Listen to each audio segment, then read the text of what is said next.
A new report indicates that Matthew Whitaker had made $1.2 million from a group that was backed by undisclosed donors, essentially dark money. And the question is, who are the people who essentially paid him? And what kind of influence do they have? Are there possible conflicts of interest, especially considering that now he is the acting attorney general? Now, the New York Times reports that Whitaker worked for nearly 4 years as the executive director of the Foundation for Accountability and Civic Trust, also known as FACT, before being tapped as chief of staff for Jeff Sessions. FACT has mostly targeted Democratic politicians with complaints of wrongdoing, and its tax filings show that it paid a nearly $914,000 combined to the Republican opposition research firm America Rising and the conservative public relations shop Creative Response Concepts. I want to pause there because I want you to absorb what that just said. So this is meant to smear Democrats. The whole point of this organization is not fact. It's the opposite of fact. So they get an oppo research firm. That means go dig up something, right or wrong, especially with the Republicans, on our opponents, and then go on TV to talk about it, and then file lawsuits and do all these things to harass Democrats and progressives. So that's what Whitaker was in charge of. So this is what I mean when I talk about an uneven playing field. So the Republicans have a world of financial incentive to rig the system, because if they get lower taxes, they're going to save billions of dollars, overall trillions of dollars. So they're like, oh, we send a couple of million bucks over to Whitaker, and he's our hatchet man to smear Democrats. That's a no-brainer. That's a good investment. Send a couple of million to Charlie Kirk, and he spreads propaganda to young kids on college campuses. No brainer, no problem.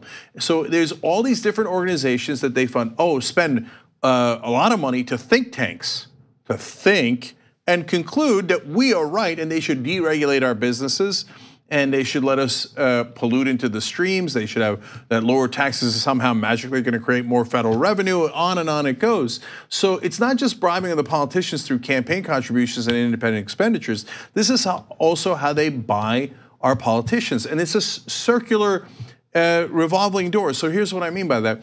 He's briefly attorney general and a position he didn't deserve. I'll explain that later. That's a TRT Investigates story. And then he then sets up a shop and goes, okay, I'll be your hatchet man for money. And he got a lot of it. He got $1.2 million. And so people go, oh, okay, that guy's got enough of credibility, a veneer of credibility, because he was a US attorney. So we give him the money, and then he goes on TV, and cable news will have any right-wing guy on. It doesn't matter. Progressives, no, we can't have that. But any right-winger can come on and say anything they like and spread propaganda. And then when he's done, if he does a good enough job, we'll put him back into government. And now he's acting attorney general, and he gets to be a hatchet man inside the government.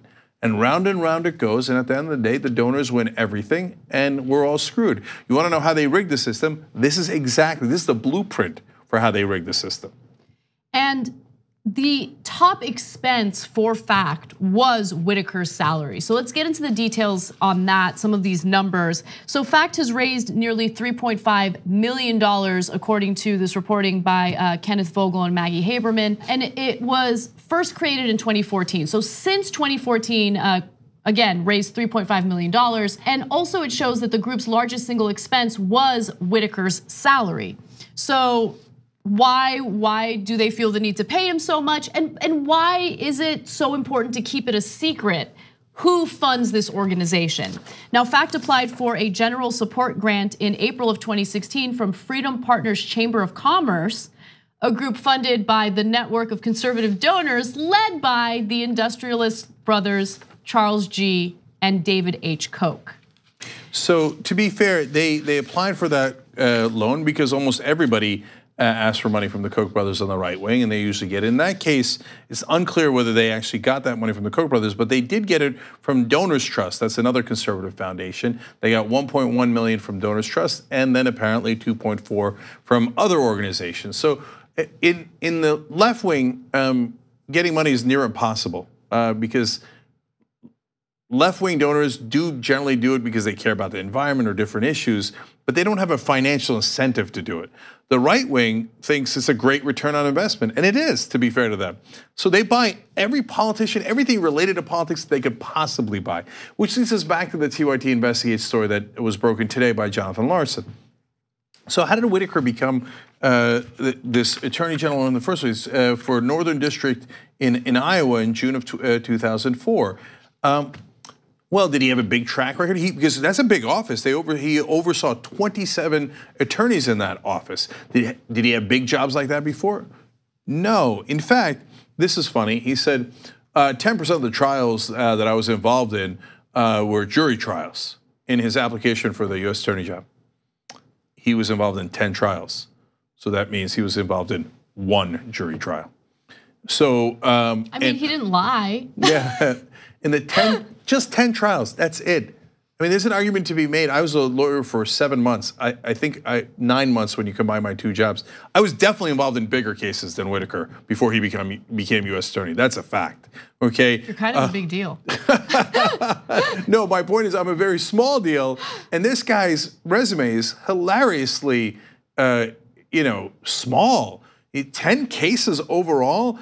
Only 3 of them went to trial. Only 1 of them was a jury trial. By the way, of the 3 that went to trial, he lost 2 of them. One of them was because whether the guys that did the tiling wrong in a house. Really small level stuff. Disagree. Anna does a lot of very seriously. Work in her house, so she would take that seriously. Now, why do I say that? Say, oh, he's a country bumpkin, and ha ha he, he's from Iowa, and he does these small level cases. No. The point is, why pick a guy with very little experience? He was almost never lead counsel in any of the cases, and in one of the contracts, not even a case that he worked on, finally oversaw 3 other attorneys in one case.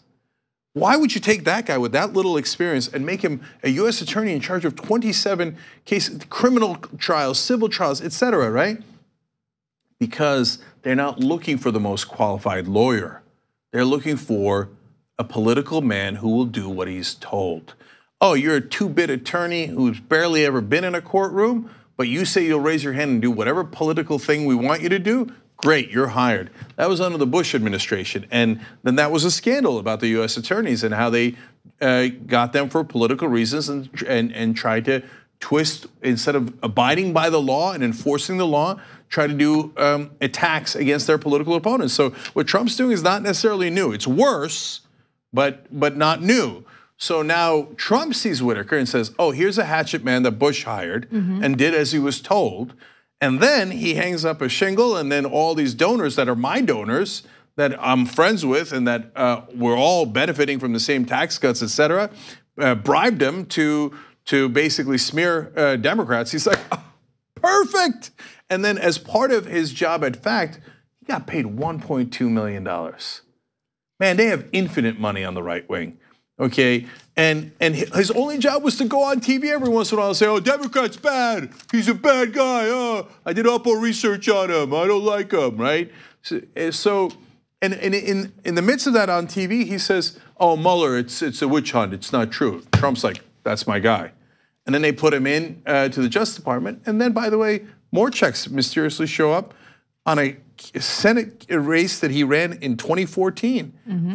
A whole series of new checks came in to retire the debt. By the way, who did his campaign owe the debt to? Himself, because he had loaned the campaign money. Now they can't tell, because so much of it is dark money to be in the first place. In the case of the campaign contributions, they know where it came from. It came from a guy he used to be a lobbyist for, and who owns a casino, okay? Well, they turned all of Washington into a casino. Anyway, but why in 2018 do you have campaign donations for a race, primary race that happened in 2014? Because it's called a bribe. That's what it's called. Now that we made it legal, but of course, you know what I think, get the money out, get all of it out. wolf-pac.com/join, okay? We gotta put an end to all of this deep, deep corruption. If you wanna know who rigged the system, don't look down, look up. It's all the donors who rigged it. One point that I do want to make, though, is it's great that we're having this conversation. It's even better that there are great journalists out there, including reporters at the New York Times and also TYT Investigates, who are looking into the funding behind Whitaker and the embellishments that he made regarding his law career. But this is what should be looked into by the Senate through a confirmation process. And that is not happening. He is not Senate confirmed. And look, the Senate is controlled by Republicans right now. So I think even with all these shady dealings, he would likely get confirmed anyway.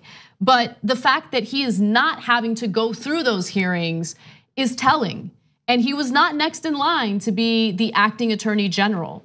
So we'll see what happens, but it's our democracy is being ripped apart and it's happening right before us. It's not an accident that they picked a deeply unqualified man for this job. The whole point was to pick someone not based on their legal prowess, but based on their political loyalty.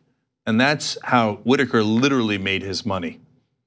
So by the way, whenever we do a story, always check the description box. We'll put the link to the TYT Investigates story down there as well, so you can get more information.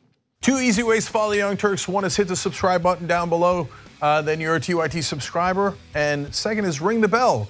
And when you do that on YouTube, you're notified of our videos.